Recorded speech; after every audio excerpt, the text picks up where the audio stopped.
You're tuning into Black and White Sports on YouTube. The no-holds-barred truth on sports. The main event starts now. I'm back. Rodrance for Black and White Sports. Make sure you hit that subscribe button, pound that like button, and hit that good old comments section if you like this video. We're going to talk about LeBron James, LeChina James, LeWoke James, LeBronda James, LeWreck the LA Lakers James, run the franchise straight into the ground because, of course, we've been very critical of LeBron, most notably over his decisions as a general manager. But guess what? In true LeChina James fashion, he is now trying to distance himself from him being responsible for the roster moves on this team. Now, look, we know that's BS. Okay, we know that Rob Pelinka hauls in LeBron James into a room and asks him, okay, LeBron, what do you want? What do you want? You want DeMar DeRozan? No, man, I want Russell Westbrook. I want Russell Westbrook. And we know that was an utter and complete disaster. The season went right down the tubes. Anthony Davis couldn't stay healthy. Russell Westbrook is, well, Russell Westbrook. Again, there's only one basketball to go around. And now LeBron, in true LeBron James fashion, doesn't want any responsibility for the dumpster fire rolling down the hill on a tire fire known as the LA Lakers. And as a special treat, LeBron, you got your ass called out by Stephen A. Smith. Yeah, because guess what? He knows you're trying to swim out of the deep end of the shit you would put this team in by claiming your roster moves are not your decision. Well, he calls you out. We'll get to that in a second. LeBron James, and this is ESPN, LeBron James says he will be hands-off when it comes to Lakers' offseason decision-making process coming off one of the most disappointing seasons in franchise history. Let me read that again. One of the most disappointing seasons in franchise history. Quote, that's not my decision. Horseshit. That's not my decision, James said in a news conference Monday ahead of the team's exit interviews. It's not my decision to sit here and say, well, this is what we should bring back and have on the roster. That would be the front office's decision. Yeah, okay. And obviously, they may ask my input. Okay. Maybe you asked their input. Is that it? You asked their input before you pull the trigger to bring in somebody like Russell Westbrook. But at the end of the day, they'll make the decision they feel best suits this franchise going forward. Since James came to the Lakers in the summer of 2018, Vice President of Basketball Operations and General Manager Rob Pelinka has referred to James as, quote, a stakeholder. That's right, LeBron. You own it. You own a piece of this horrid season that the Lakers just had. A massive piece. You keep calling yourself the GOAT. Well, you get to own this.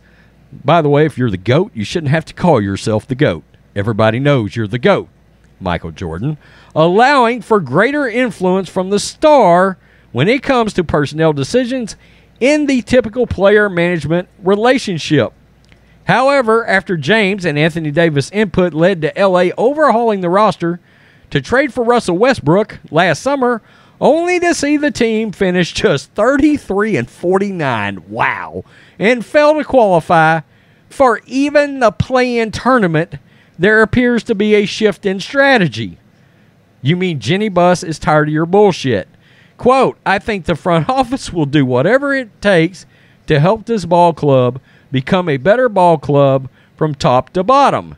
Ask me my opinion, I'm going to give my opinion, but at the end of the day, they're going to make the decision they feel is best for the franchise. James was the first of 14 players scheduled to speak with reporters Monday. Pelinka and Lakers coach Frank Vogel were not included on the interview list. They officially fired Vogel shortly after James met with reporters. Another coach fired because of LeBron. Now let's get to this. Because Stephen A. has been very critical of LeBron.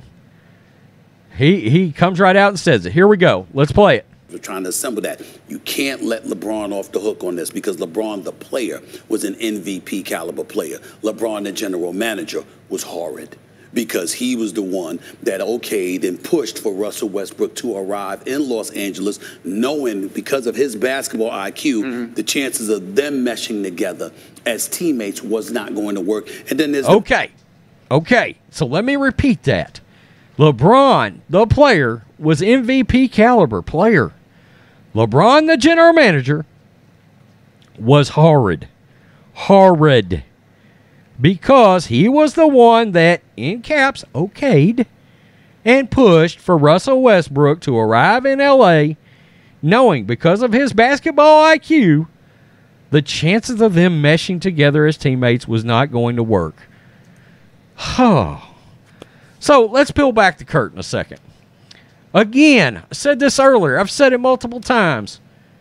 A dude, a redneck, sitting in Texas, the moment the trade happened, I come on this channel and I said, that's got to be among the worst player acquisitions for any team in the history of ever. In any sport, it was one of the worst fits ever. Not to mention Russell Westbrook's track record previously as a ball hog, but just with a player like LeBron. Okay? Let's move everything aside that we've ever felt about LeBron. Just those two players together. I don't work in the NBA. This is not rocket science. However, it was a horrible fucking fit. I mean, who in the hell would have thought this was a good fit ever? This was a terrible, terrible idea from the LA Lakers. I mean, they couldn't tell going into the season this was going to be a train wreck. It finished exactly how I thought it would finish. LeBron James is a terrible general manager. Quit letting him general manage teams. My God, wreck your franchise, fire your coach, hire some dude he's more comfortable with. Haven't we seen this before? And Stephen A. Smith, the expert, Stephen A. Smith, there he is. He's calling his play. LeBron, you're horrible. You're horrible as a general manager. Quit doing it. Quit being a general manager. You wasted a season. And you ain't got very many left. Thank God. Tell me what you think, black and white sports fans. Peace. I'm out. Till next time. Thanks for watching the show. Be sure to like, comment, and subscribe. Be sure to tune in next time on Black and White Sports.